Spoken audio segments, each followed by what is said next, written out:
Bismillahirrahmanirrahim. Assalamualaikum warahmatullahi wabarakatuh. Perkenalkan, kami dari kelompok 5 akan membahas materi mengenai pendidikan dan pembangunan. Adapun materi-materi yang akan kami jelaskan, yang pertama yaitu pengertian pendidikan dan pembangunan. Kemudian esensi pendidikan pembangunan serta titik temunya, sumbangan pendidikan pada pembangunan, pembangunan sistem pendidikan nasional, keragaman persepsi konsep pembangunan, serta peran pendidikan dalam pembangunan. Nah, saya akan menjelaskan materi mengenai pengertian dan pendidikan pembangunan. Pendidikan berasal dari bahasa Latin, yaitu educare, yang berarti keluar.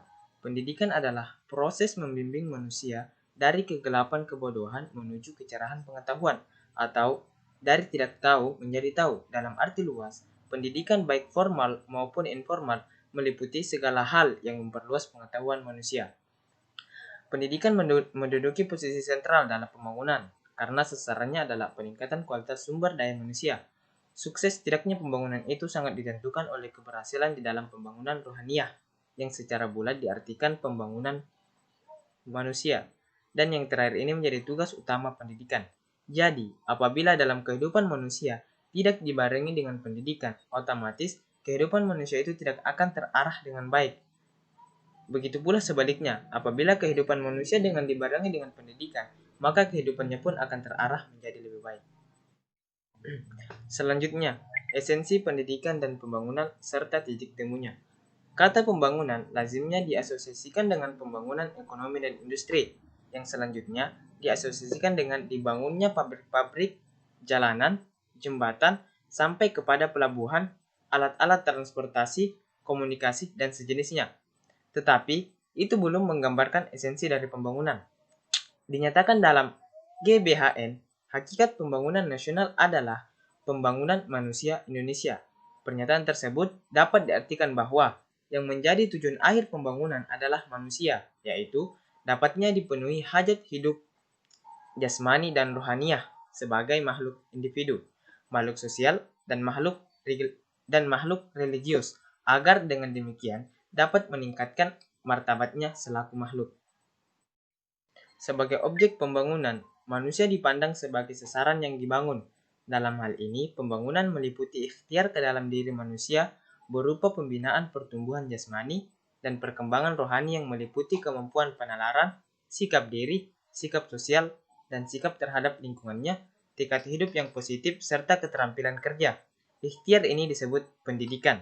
Jadi, pendidikan mengarah ke dalam diri manusia, sedangkan pembangunan mengarah keluar, yaitu ke lingkungan sekitar manusia.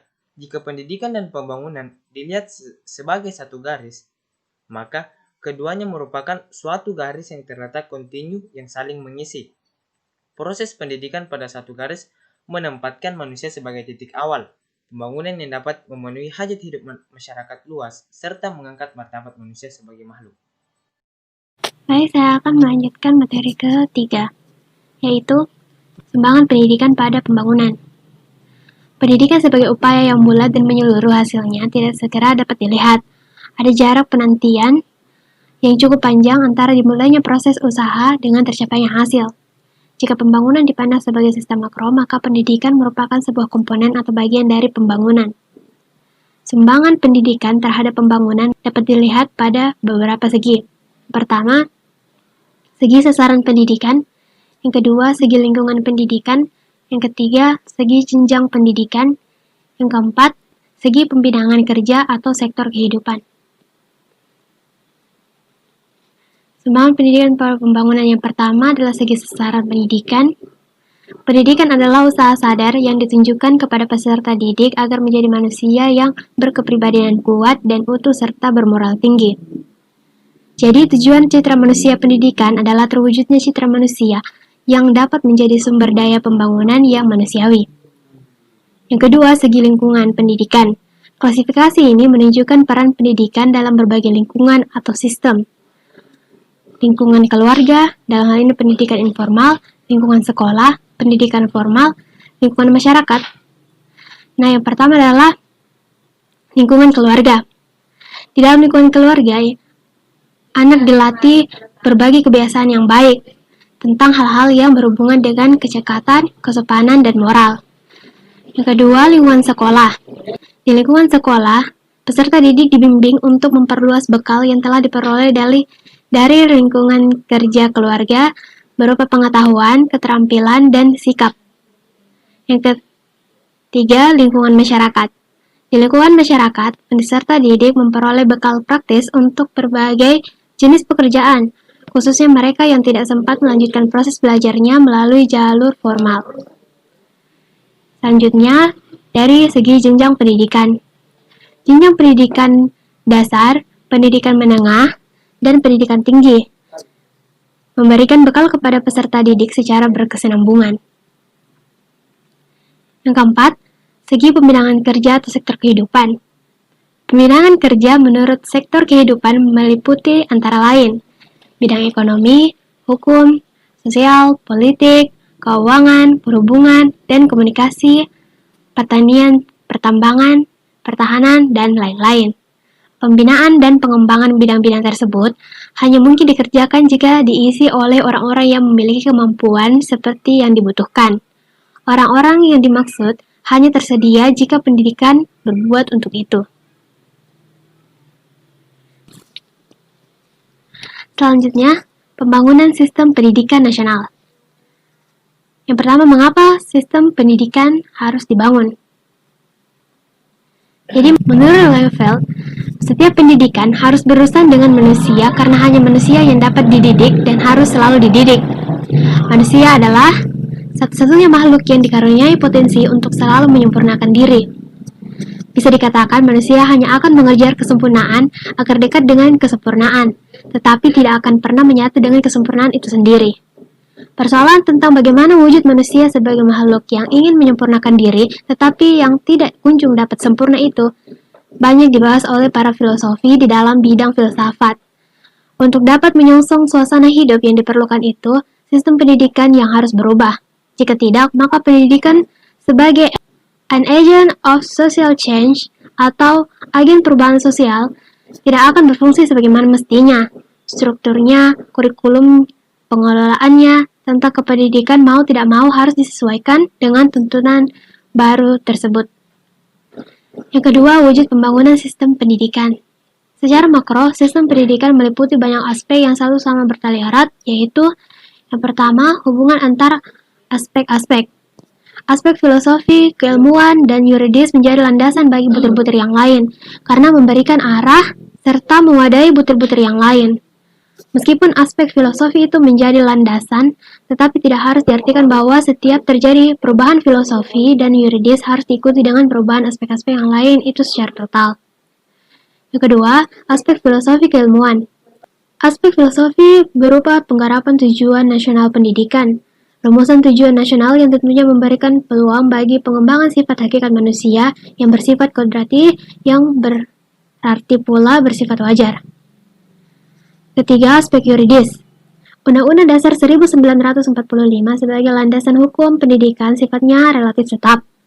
Tetapi kemajuan zaman menimbulkan kebutuhan-kebutuhan baru, khususnya kebutuhan akan penyempurnaan sistem pendidikan yang sesuai dengan tuntutan kebutuhan-kebutuhan baru tersebut. Yang keempat, aspek struktur. Aspek struktur pembangunan sistem pendidikan berperan pada upaya pembenahan struktur pendidikan yang mencakup jenjang dan jenis pendidikan. Lama waktu belajar dari jenjang yang satu ke jenjang yang lain, sebagai akibat dari perkembangan sosial, budaya, dan politik. Yang kelima, aspek kurikulum. Kurikulum merupakan sarana pencapaian tujuan. Jika tujuan kurikulum berubah, maka kurikulum berubah pula. Kurikulum dalam sistem pendidikan persekolahan di negara kita telah mengalami penyempurnaan dalam perjalanannya. Baiklah, sekian materi dari saya. Materi selanjutnya akan dilanjutkan oleh teman saya. Selanjutnya saya akan menjelaskan tentang keragaman persepsi konsep pembangunan.